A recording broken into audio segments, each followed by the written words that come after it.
तो बोर्डर्स लगाया बता रहे हैं। अब बधाई के पात्र है। चलिए स्टार्ट।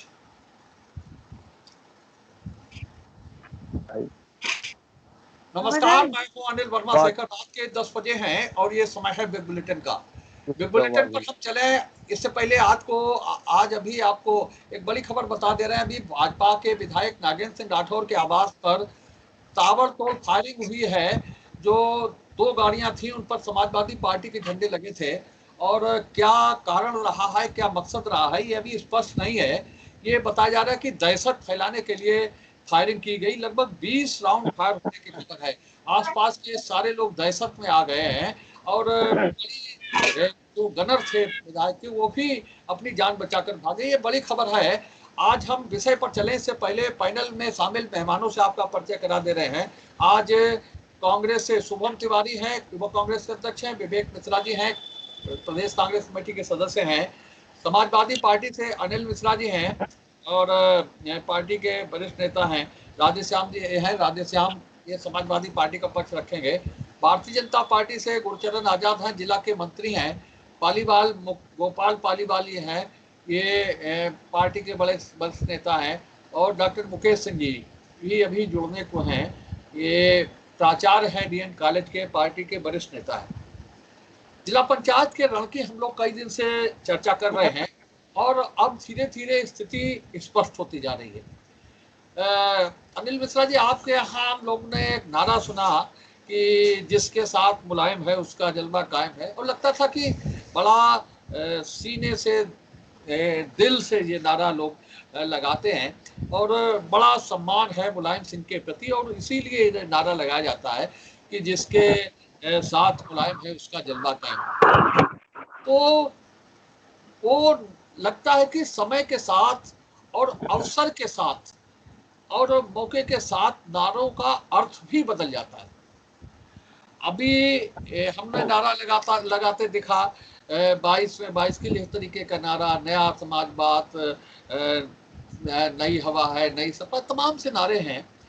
लेकिन वो नारे लगाने वाले कब बदल जाएं, नारे तो नहीं बदलते, लेकिन नारे लगाने वाले कब बदल जाएं इसकी कोई शुमार नहीं। और हम लोग प्रतिदिन, और खासतौर से जब कोई चुनाव आने को होता है तो चुनाव के आसपास इस तरह की गतिविधियां प्राय देखते हैं। एक बड़ा घराना है समाजवादी पार्टी में बाबू नरेंद्र सिंह यादव का, और बाबू नरेंद्र सिंह यादव से भी पहले चले तो बाबू राजेंद्र सिंह यादव जी का, बड़े बाबू जिन्हें कहते हैं। और एक खनक, एक बात इस खानदान की रही, राजनीति में अपना अलग जलवा रहा।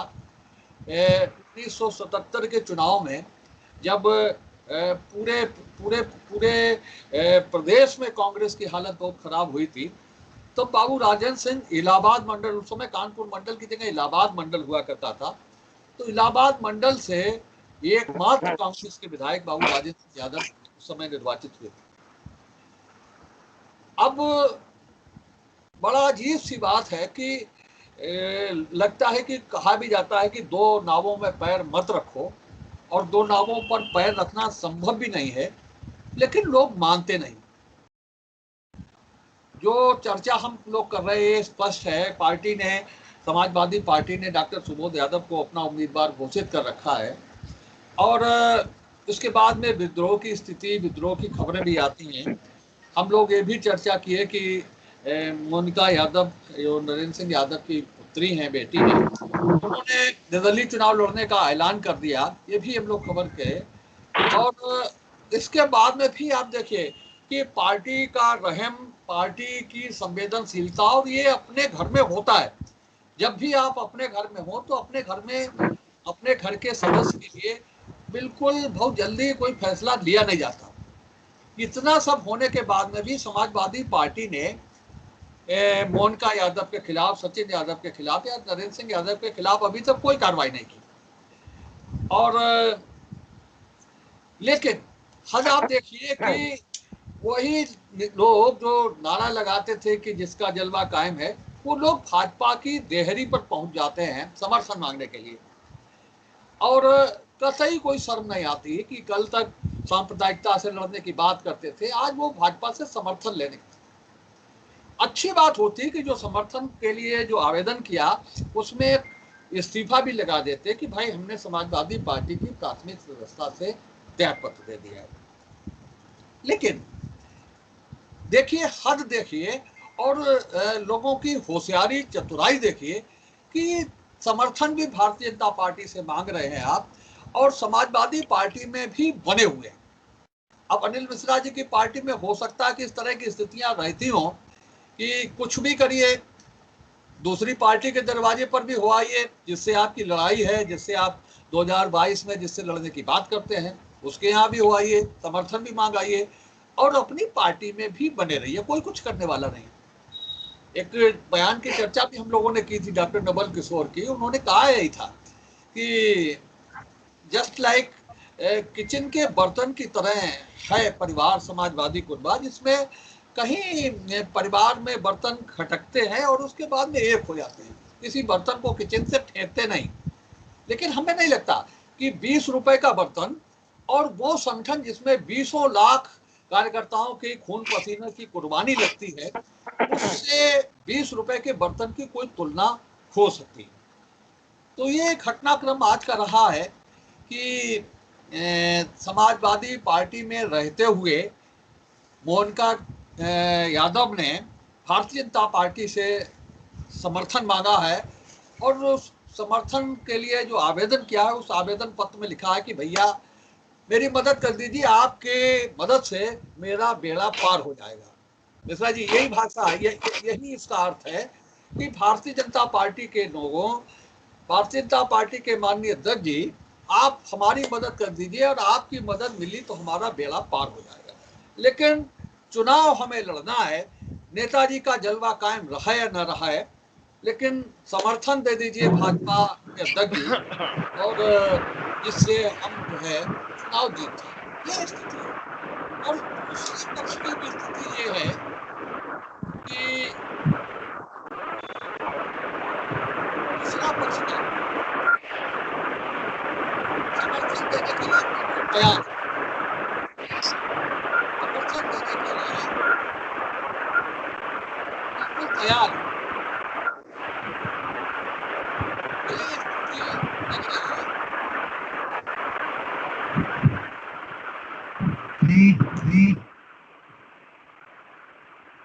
दूसरा पक्ष जिससे समर्थन मांगा जा रहा है वो पक्ष भी समर्थन देने के लिए तैयार है, क्योंकि उसके पास परिस्थितियां ऐसी हैं कि ये सब तो हम इसी पूरे घटनाक्रम पर आज का ये बुलेटिन जो बहस हम करते हैं, राजनीतिक बहस का तौर से, वो पूरी बुलेटिन की बहस इन्हीं सारे बिंदुओं पर केंद्रित रहेगी। हम शुरुआत करते हैं आज शुभम तिवारी से।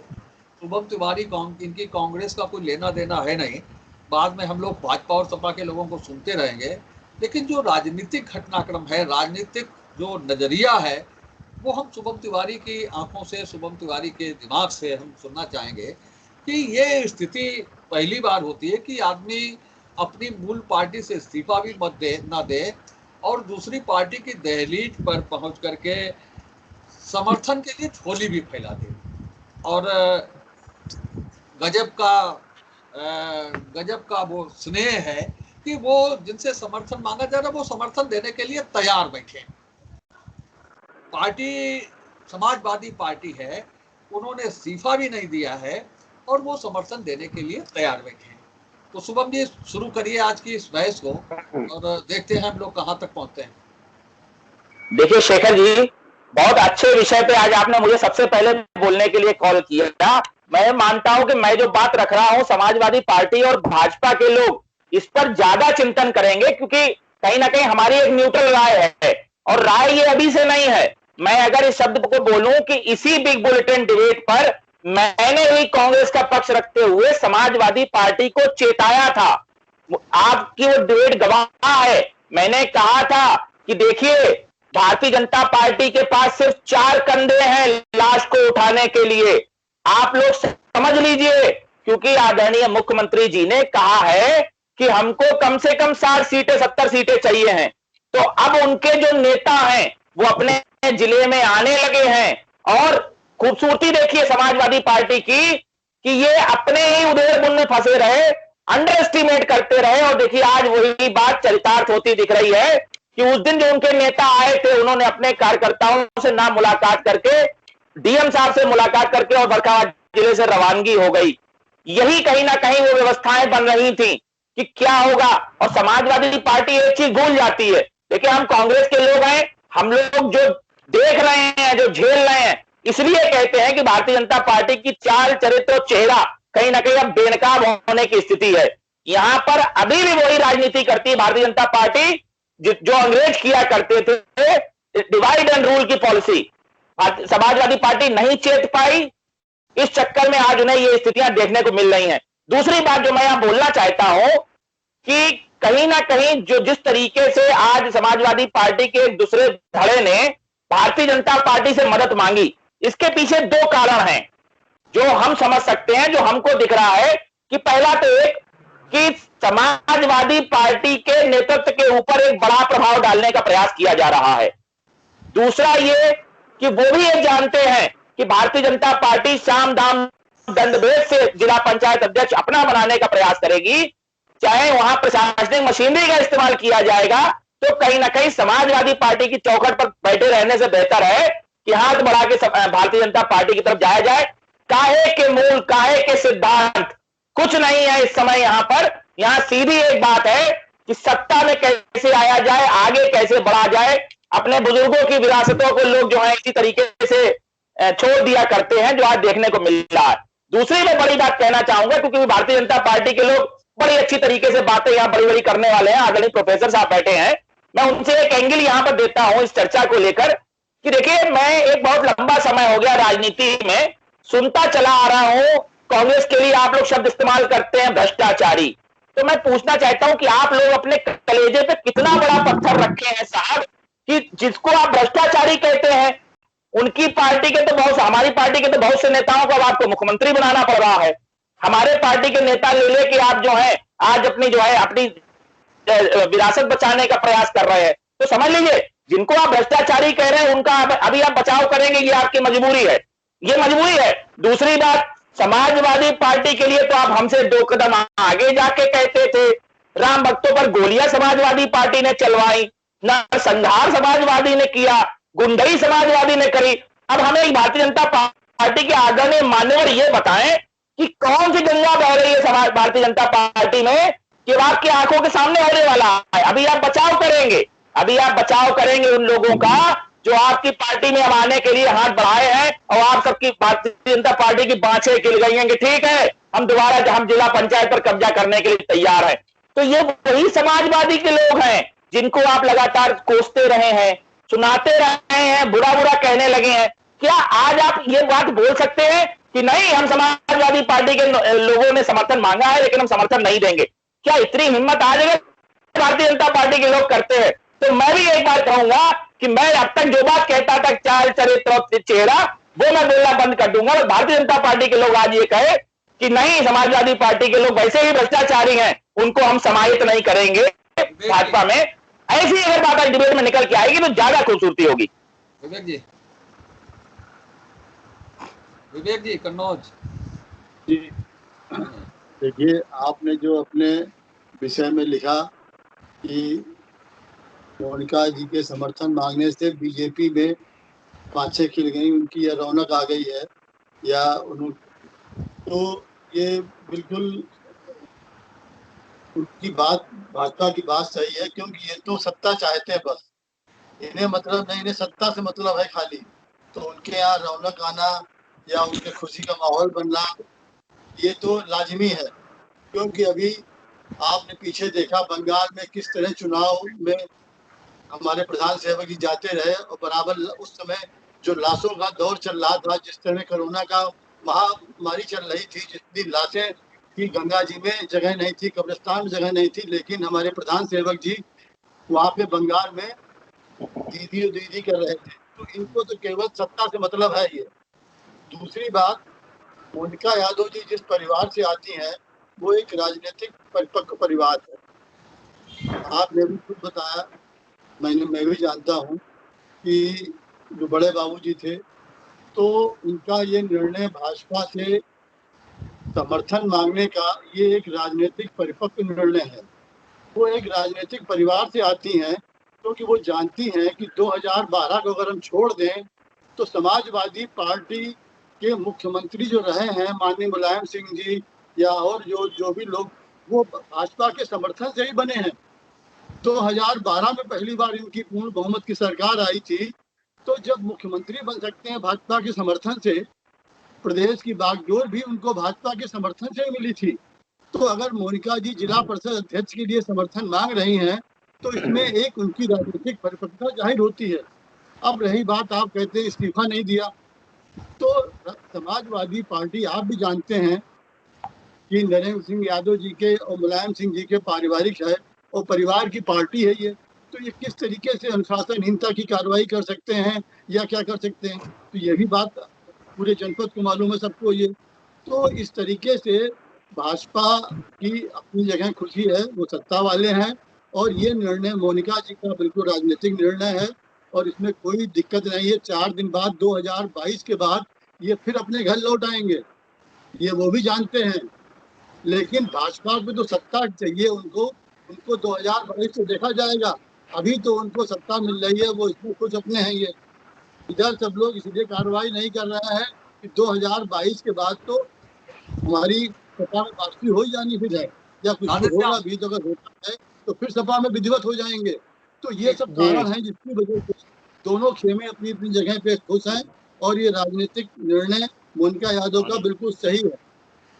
जी, हमने कहा विषय बहुत अच्छा है और बड़ी रोचक भूमिका आपने दी शुरुआत में। बड़े बाबूजी से लेकर तीसरी पीढ़ी तक आपने जो भूमिका बताई है, आपने भूमिका में बताया बड़े बाबूजी, उनका हम बहुत आदर करते हैं, सम्मान करते हैं, हमारे क्षेत्र के बड़े नेता थे। बड़े बाबूजी का एक जलवा था, जब पूरे प्रदेश में देश में कांग्रेस हारी, स्वयं इंदिरा जी हारी, तब भी वो जीते। और वो कितने अपने बात के धनी थे, कितने जमीर वाले व्यक्ति थे, ये इतिहास आज लिख रहा है कि जब पूरे देश में कांग्रेस के खिलाफ हवा चल रही थी, फिर भी उन्होंने कांग्रेस का दामन नहीं छोड़ा और वो कांग्रेस से लड़ते रहे। वो भी बदल सकते थे दल नए समय आने तुरंत एंड समय पे। उसके बाद दूसरी पीढ़ी में जब बात आई तो इतिहास ने वो दौर भी देखा जब समाजवादी पार्टी के प्रत्याशी ने स्वयं का वोट बसपा को दे दिया, उन्हीं के परिवार के, उन्हीं के वारिस ने ऐसा किया। तो अब कौन से इतिहासकार ये बताएंगे कि वो वसीयत जो थी, विरासत जो थी, वो ठीक हाथों में पहुंची? हम तो इसको नहीं मानते। दूसरी चीज, जो समर्थन उन्होंने भारतीय जनता पार्टी से मांगा है और भारतीय जनता पार्टी उनको देने के लिए समर्थन तैयार हो गई, तो भारतीय जनता पार्टी को इस पर विचार करना चाहिए कि जो हमने उनको दिया वो शायद आप तो कभी नहीं दे पाएंगे, और उसके बावजूद जो मेरा नहीं हुआ वो आपका क्या होगा। तो कहीं ना कहीं उनको इस चीज पर विचार करना चाहिए। और वो दे रहे हैं तो कोई बात नहीं, हम एक चीज सिर्फ ये मानते हैं कि जब पूरी कायनात आपकी हार का इंतजार कर रही हो, तब अगर आप जीत जाते हैं तो इससे बड़ी जीत और कोई हो नहीं सकती। और हम पुनः पूरे दावे के साथ आज इस डिबेट में ये कह रहे हैं कि समाजवादी पार्टी के प्रत्याशी डॉक्टर सुबोध यादव फर्रुखाबाद से जिला पंचायत के अध्यक्ष होंगे। भाजपा उनको समर्थन दे दे और सत्ता लड़े, फिर भी डॉक्टर सुबोध चुनाव जीतेंगे। आज भी हमारे पास बहुमत से ज्यादा सदस्य हैं। और रही बात उनके ये बात की कार्रवाई की, और वो बड़े राजनीतिक घराने से, हम एक उदाहरण देना चाहेंगे। संध्या यादव माननीय धर्मेंद्र यादव की सगी बहन है और माननीय मुलायम सिंह यादव जी की भतीजी, और वो उर्मिला यादव के बेटे की बहू है, वो भी राजनीतिक घराना है। जब वो समाजवादी पार्टी से अलग हुई और भारतीय जनता पार्टी के टिकट पे चुनाव लड़ी तो जिला पंचायत सदस्य नहीं हो पाई। जनता माफ नहीं करती। परिवार से विद्रोह करने वाला व्यक्ति, आपने सुना होगा, लोगों के नाम रावण होंगे, चंद्रशेखर रावण नाम है, लोगों के नाम मेघनाथ होंगे, लेकिन किसी का नाम विभीषण नहीं है, जबकि वो राम के साथ थे, सत्य के साथ थे। तो दो उदाहरण है दुनिया में, परिवार के साथ विद्रोह करने वाला व्यक्ति और घर से भागी हुई औरत, इन दो को जमाना स्वीकार नहीं करता है। हर जगह गौरी शंकर लिखा है, सीताराम लिखा है, राधे श्याम लिखा है, लेकिन कहीं रुक्मिणी और श्याम नहीं लिखा है। तो अपने पिता की बिना मर्जी से घर से निकली हुई बेटी और परिवार से विद्रोह करने वाला व्यक्ति, इन दो व्यक्तियों को, दो लोगों को समाज कभी माफ नहीं करता है, जनता माफ नहीं करती है, जनमानस माफ नहीं करता है। अगर वो ऐसी गलती कर रहे हैं तो उन्हें जनता माफ नहीं करेगी। वो जिन उम्मीदों के साथ, जिन ताकतों के साथ वो लड़ेंगे, निश्चित पराजित होंगे और बाद में उन्हें अपने किए पे पछतावा होगा, लेकिन तब होगा जब वो सब कुछ खो चुके होंगे। अनिल मिश्रा जी। शेखर जी, एक बात बड़ी साफ है, हालांकि अभी तक हमारे पास में कोई अधिकृत रूप से इस्तीफा नहीं आया है, लेकिन अगर ये आवेदन किया गया है तो निश्चित रूप से ये अनुशासनहीनता की परिधि में आता है और पार्टी निश्चित रूप से गंभीरता के साथ में इसके ऊपर अपनी कार्रवाई करेगी। एक बात, कई अपने मित्रों की हमने बात सुनी, कभी अभी जो है बाकी कई मित्र रह भी गए हैं। एक बात तो बड़ी साफ है जिसमें कि हम इसको स्पष्ट करके आए जा रहे हैं कि अब ये मान करके देखिए, एक बात ये भी आई इसी दौर में कि साहब चेताया गया था, हमारे कांग्रेस के मित्र ने कहा, लेकिन हम चेते नहीं। मैं ये निवेदन कर दूं कि चेतना जो है वो कभी कभी जो है जुबान पे नहीं आती, लेकिन वक्त से पहले जो है कोई शब्द अगर बोल दिया जाता है तो संभवतः उसकी संवेदनशीलता से बड़े राजनीतिक प्रभाव और दुष्प्रभाव हो जाते हैं। हमारे नौजवान साथी ये भी याद रखेंगे, हिरोशिमा नागासाकी के ऊपर जो अणुबम गिरा था, केवल एक शब्द का आशय दूसरे देश में अलग लगा लिया गया था, जिसके के बाद अणुबम गिर गया था। हम पूरी परिस्थिति को देख रहे हैं, निहायत गंभीरता के साथ देख रहे हैं, भारतीय जनता पार्टी का चरित्र भी देख रहे हैं। हम ये भी देख रहे हैं कि किस तरीके से भारतीय जनता पार्टी जहां पे एक वक्त के ऊपर जो है वो आलोचना करने की बात करती है और कहां एकदम गले लगा लेने की बात करती है। निश्चित रूप से भारतीय जनता पार्टी नहीं, ये भारतीय सत्ता पार्टी हो गई है, जिसके कि जो पूरा एक लक्ष्य रह गया कि हम सत्ता के उसमें रहें। और मैं आगे बढ़ता हूँ कि समाजवादी पार्टी जो है वो उसमें एक स्थिति और आई। मैं एक बात कहूंगा कि कह रहा है मौजे दरिया से समंदर का सकून, अभी तक कोई ऑफिशियल प्रक्रिया नहीं आई है, आ जाने दीजिए, हमारे पास आ जाने दीजिए। और उसके बाद में देखिए कि समाज सबसे बड़ी होती है पार्टी, नारे नहीं होते हैं कुछ भी, और नारे अगर लगाए जाते हैं तो जुबान से लगते हैं। आज भी हम कह रहे हैं कि जिसका जलवा कायम है उसका नाम मुलायम है, और इसलिए कि पूरी की पूरी भारतीय जनता पार्टी पूरे उत्तर प्रदेश में मजबूर हो गई है कि समाजवादी पार्टी के उम्मीदवार को हराने के लिए समाजवादी पार्टी के ही उम्मीदवारों से या समाजवादी पार्टी को छोड़ने वाले लोगों से गठबंधन करने की बात करे। ये भी जो है मुलायम सिंह यादव का जलवा है, माननीय अखिलेश यादव का जलवा है। जिसका नाम मुलायम है उसका जलवा कायम है। भारतीय जनता पार्टी को नतमस्तक कर दिया है हमने पूरे उत्तर प्रदेश में। वो बाध्य हो गए इस बात के ऊपर कि उनकी व्यवस्था हो गई है कि अगर सत्ता की जो है वो अपने क्या कहते हैं सत्या की देवी के ऊपर जो है अपने उसका चरण चुंबन करने की बात कर रहे हैं, तो कह रहे हैं कि भारती हम जिसको हम रिजेक्ट कर देंगे या जो हमारे यहाँ से निकाल लिया जाएगा आप उसको स्वीकार कर लेंगे, तो आप स्वयं समझ लें कि आपकी स्थिति और हैसियत क्या हो गई है हमारी।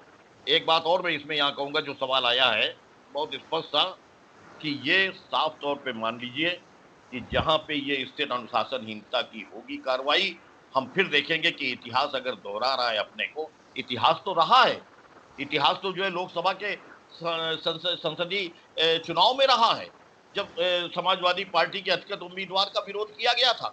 किसने किया था उस वक्त के ऊपर भारतीय समाजवादी पार्टी के अधिकृत उम्मीदवार का विरोध? पिछला इतिहास रहा है।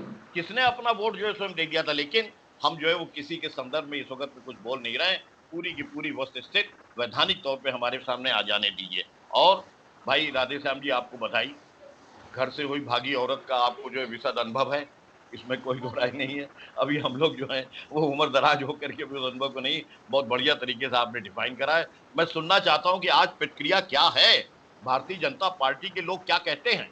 भारतीय जनता पार्टी का अपने जो सिद्धांतवादी का एक कथित मुखौटा लगा हुआ था, बीजेपी के लोग उसको उतार करके फेंक रहे हैं या बीजेपी के लोग उसके ऊपर अपना आदर्शवादिता बखार रहे हैं। उसके बाद मेरी एक और प्रतिक्रिया होगी आपसे इजाजत देकर के। भारतीय जनता पार्टी के लोग अपनी प्रतिक्रिया दें।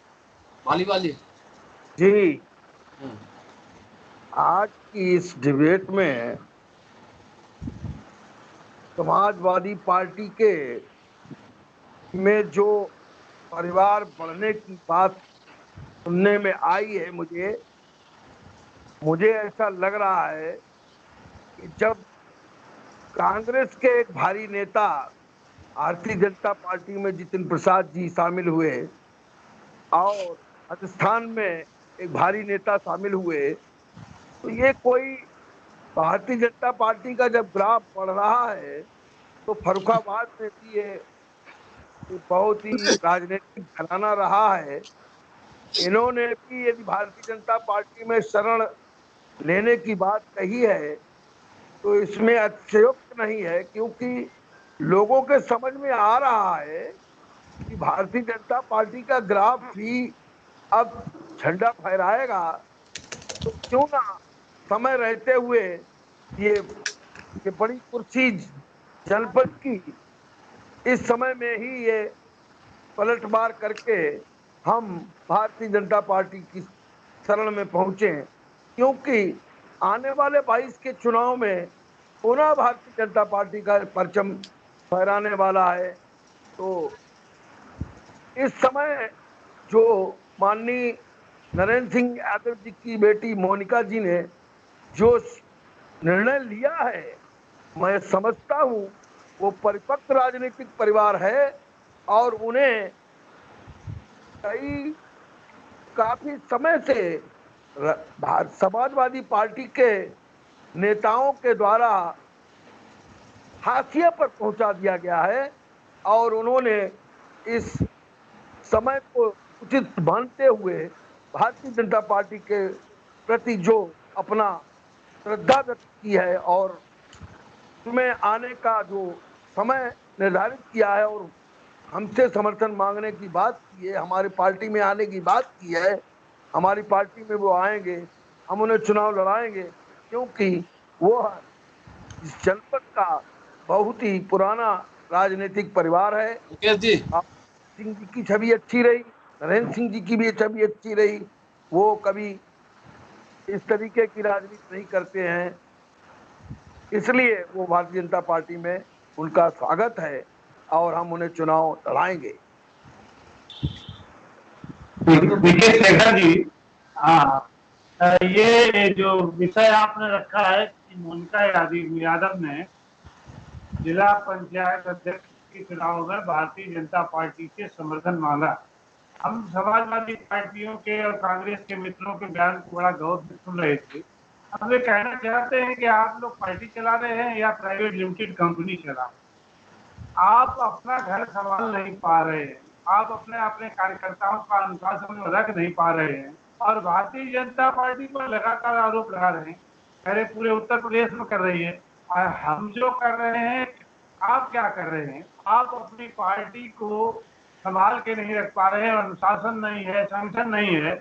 ऐसा हमें लगता है कि भगदड़ मची और ये भगदड़ अगर आप ठीक, हमने पहले भी कहा था कि अगर भारतीय समाजवादी पार्टी अपने इस प्रकार के क्रियाकलापों पर नियंत्रण नहीं करती है कि 2022 के चुनाव में 2017 के चुनाव की फिर पुनरावृत्ति होगी और इससे कम सीटें आएंगी, ये तय मानकर की भारतीय जनता पार्टी ने जो मोनिका यादव ने समर्थन मांगा है, भारतीय जनता पार्टी भी देख रही है कि आगे क्या होने वाला है और मोनिका यादव कोई ऐसे तो है नहीं कोई नया प्रत्याशी खड़ा हुआ हो। अभी हमारे समाजवादी मित्रों ने भी कहा इससे पहले भी हुआ है, इसके बाद इससे और पहले हुआ है, तो होता रहा है इससे पहले।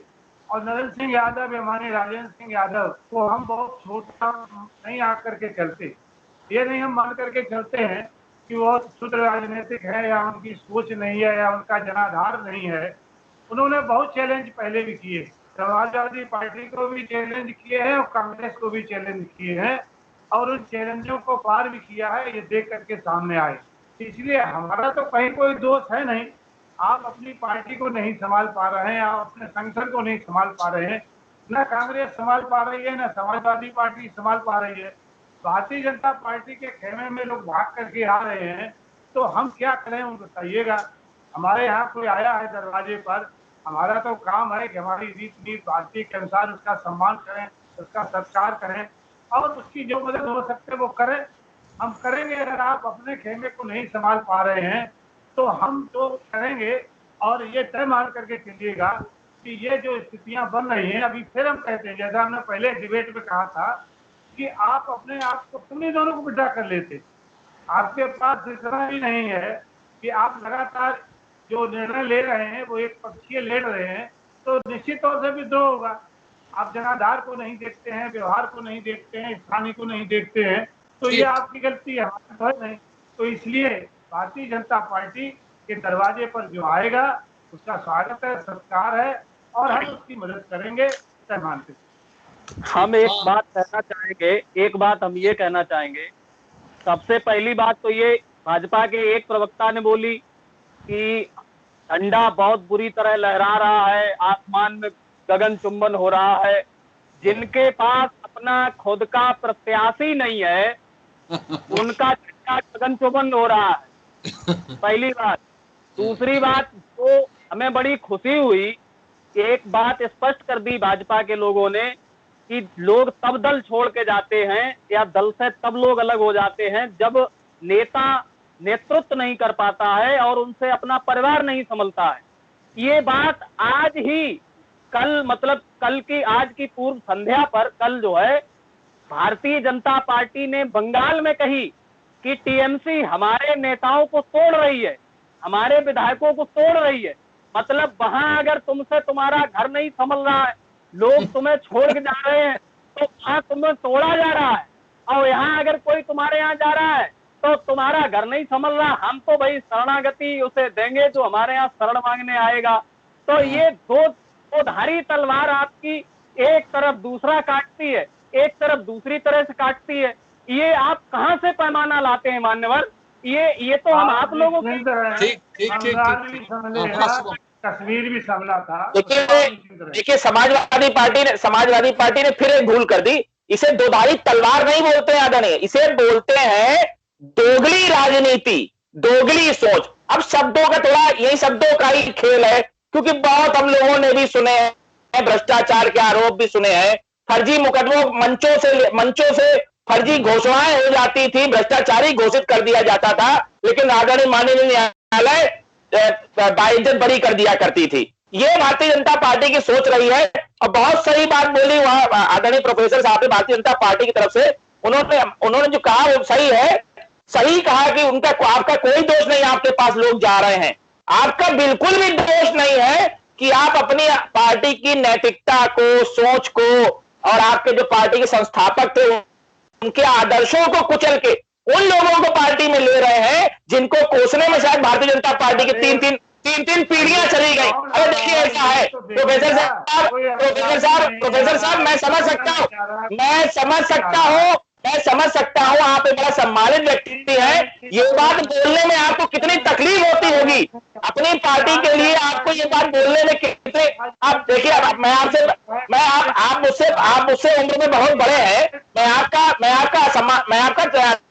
सम्मान नहीं कर सकता, मुझे बोल लेने दीजिए मान्यवर।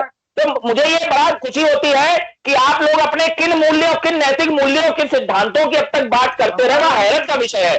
दूसरी बात, कौन सी नैतिकता साहब, भाजपा साफ बयान देती है कि मतलब आप समझिए कि नैतिकता विहीन और फर्जी आदर्शों पर चलने वाली पार्टी भारतीय जनता पार्टी, जिसमें अब सबका स्वागत है, जो आ जाए वो भला है, बस हमें सत्ता तक पहुंचाते रहिए। भारतीय जनता पार्टी में कोई ब्राह्मण चेहरा ही नहीं मिला, कोई ब्राह्मण चेहरा नहीं मिला, जतिन प्रसाद जी को लेना पड़ा। देखिए ये जो चीजें हैं, अब तो आपको चिंतन करना है, अब तो समाजवादी पार्टी को चिंतन करना है कि उनको क्या निर्णय लेना है। भारतीय जनता पार्टी को बड़ा चिंतन करना है कि आप जनता के बीच में, हम तो यही बताएंगे कि भाजपा के कोई आदर्श नहीं है, सिर्फ सत्ता में रहना है। और सत्ता में रहने के बावजूद आप क्या करते हैं साहब, जो राम का ना हुआ वो किसका हो पाएगा। अब तो सब कुछ खुला सामने दिख रहा है साहब। कल तक नेक्स्ट, हाँ मिश्रा जी बोलने, विवेक जी। जी हाँ जी, अच्छा विवेक जी एक मिनट बोलिए, टाइम हो रहा। देखिए इस आपके जनपद की राजनीति से एक बात तो स्पष्ट हो गई कि भाजपा की कथनी और करनी में तो फर्क बिल्कुल स्पष्ट जनता के सामने हो गया है ये। और जिस तरीके की ये दलीलें देते हैं, ये दो मोही राजनीति करते हैं, ये भी इनकी बिल्कुल जाहिर हो गई है। और आने वाले समय में जिस तरह की ये राजनीति कर रहे हैं, तो मुही जनता इसका जवाब देने के लिए बेकरार है। और ये एक फर्रुखाबाद नहीं, ये उत्तर प्रदेश में 20 ऐसे फर्रुखाबाद बन चुके हैं जहां भाजपा इस तरह का कर रही है। ये आजाद गुरु हैं क्या? आजाद गुरु मिश्रा, जनिल मिश्रा जी। अनिल भाई, एक बात यहाँ पे मैं बिल्कुल स्पष्ट कर दूं साफ तौर के ऊपर कि जो इस तरीके का आवेदन हुआ है, अगर ऐसा आवेदन किया गया है और उसको जो है वो आता है संज्ञान में, तो निश्चित रूप से अनुशासनहीनता की परिधि में आता है और अनुशासनहीनता की कार्रवाई की जाएगी। नंबर एक बात ये बिल्कुल साफ है, बिल्कुल स्पष्ट है। दूसरी बात, कुछ चीजें आई हैं, भारतीय जनता पार्टी के लोगों के पास में कुछ कहने को नहीं है। जब बिल्कुल जो है वो अपने वही बात जो लोगों ने कही है कि चाल चरित्र चेहरा उजागर हो जाता है, तो हम कुछ बोल नहीं पाते, हम कुछ कह नहीं पाते। जितेंद्र प्रसाद जी को लिया आपने, बिल्कुल ठीक लिया आपने। जितेंद्र प्रसाद जी जो हैं, जिस मतलब जो है वो अपने नारे को लेकर के उन्होंने बनाई थी ब्राह्मण चेतना परिषद कि ब्राह्मणों के साथ भारतीय जनता पार्टी जाति कर रही है, ब्राह्मण मरवाए जा रहे हैं, ब्राह्मणों के संग जातियां हो रही हैं, जुल्म हो रहे हैं, और उसके बाद में जो है वो भारतीय जनता पार्टी की गोद में बैठ गए, आपने बिठा लिया। एक बात आपने और कही, एक बात आपने ये कही कि हाशिए पे जो पहुंच जाते हैं उनको हम ले लेते हैं। वाह, क्या आपका जो है क्या कहते हैं मतलब वकार है कि दूसरी पार्टी में। सुनिए, ये कहा गया, मैंने नोट किया है, सुनिए, साफ कहा गया है, सुनिए कि पहले भी फैसले लिए गए हैं और जो लोग जो है वो हाशिए पे हैं वो आ जाते हैं, हम ले लेते हैं। बहुत बहुत बधाई आपको। दूसरी सुनिए, अरे अब आप बदल जाए, चलिए आपके बदले बयान को हम स्वीकार करे ले रहे हैं। जो दूसरी पार्टी से रिजेक्टेड हो जाते हैं, जो दूसरी पार्टी का रिजेक्ट मार हो जाता है, आप क्या सिलेक्ट हो जाते हैं, तो फिर क्या है? नहीं पा रहे हैं, हमको रिजेक्टेड बता रहे हैं, तो फिर क्या? और सुनिए, अब अपना नहीं, अब अपना एक जवाब सुन लीजिए। आप एक जवाब सुनिए, पहले एक एक जवाब ले लीजिए। अरे फिर आइएगा, अपने मकसद पे आइएगा। आप शिक्षक का स्वरूप आ जाता है, आप भारतीय जनता पार्टी के प्रवक्ता नहीं रह पाते हो, और आपके शिक्षक स्वरूप के हम प्रशंसक हैं। डीएन कॉलेज का रिजल्ट भी अच्छा जाता है, सब अच्छा जाता है, लेकिन राजनीति। एक सेकंड अनिल जी, एक सेकंड में मैं कह रहा हूँ, बिल्कुल एक आखिरी बात जो मैं कहने जा रहा था इसमें, आपने कहा है कि प्राइवेट लिमिटेड कंपनी है समाजवादी पार्टी। समाजवादी पार्टी जो है वो जनता की प्राइवेट लिमिटेड कंपनी है। आपके यहाँ का मोटा भाई छोटा भाई एंड कंपनी नहीं है, अडानी अंबानी एंड कंपनी नहीं है। हमारे यहाँ जो है वो अपने बाकायदा चिंतन होता है और समाजवादी रूप से चिंतन होता है। चलिए आप मुकेश जी जवाब दीजिए, डॉक्टर साहब जवाब दीजिए। हमारा तो निवेदन ये है कि जो हमारे भारतीय जनता पार्टी का जो सदस्य हैं, भारतीय जनता पार्टी के रीति के आधार पार्टी के नेतृत्व के अनुसार निर्णय लेंगे, और ये लोग जो है अपना परिवार, अपनी पार्टियां जो नहीं संभाल पा रहे हैं, ये उस पर चिंतन करें। अगर इस पर चिंतन नहीं होगा तो आगे 2022 का चुनाव बहुत खराब तरीके से हारेंगे। जनता देख रही है, इनके यहाँ कोई अनुशासन, कोई नियंत्रण नहीं है, इसीलिए ये भगदड़ मची हुई। जब हम नहीं संभाल पा रहे तब आप 4 पे सिमट गए, पड़ोस के जनपद में आप 2 पे सिमट गए जब हम नहीं संभाल पा रहे हैं। और अगर हम संभल के खड़े हो गए तो उत्तर प्रदेश में क्या आपका हाल होगा, कल्पना करिए, आने वाले वक्त की कल्पना करिए, समझ लीजिए, जनता के कामों में अपनी रुचि लगाइए। हम संभाल नहीं पा रहे, आप 4 पे सिमट रहे हो, बहुत बहुत बधाई। हम संभाल नहीं पा रहे हैं, आप 4 पे सिमट रहे हो, धन्यवाद। चलिए, आज की बिग बुलेटिन की बहस को हम यही समाप्त कर रहे हैं। जो घटनाक्रम रहा है, मोनिका यादव ने, समाजवादी पार्टी की नेता मोनिका यादव ने भारतीय जनता पार्टी से समर्थन मांगा है जिला पंचायत अध्यक्ष का चुनाव लड़ने के लिए, और उसी पर हमने आज चर्चा की है। आज की चर्चा में भाग लेने के लिए अनिल मिश्रा जी का, विवेक मिश्रा जी का, मुकेश सिंह जी का, शुभम तिवारी जी का, पालीवाल जी का, राधेश्याम जी का और गुरचरण आजाद का बहुत बहुत धन्यवाद। हम कल फिर मिलेंगे एक नई बहस को लेकर, एक नए विषय को लेकर के। तब तक के लिए इजाजत दीजिए। शुभ रात्रि। शुभ रात्रि।